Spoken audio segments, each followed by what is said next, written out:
Raudondvaris Manor Castle. The main building of the Raudondvaris ensemble is the castle with a tower. It was built in the second half of the 17th century. The estate, together with 3.8 hectares park, 2 officina buildings, an orangery, stables, and an ice house, make a single ensemble.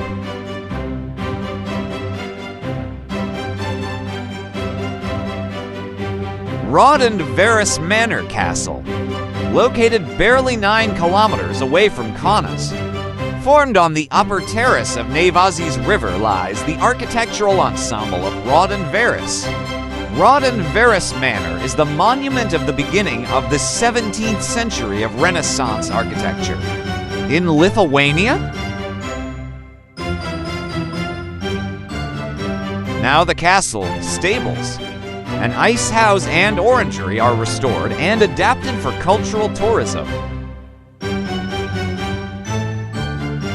Nowadays, civil registry marriages, conferences, concerts, solemn commemorations take place in the castle. Kaunas District Museum is located there too.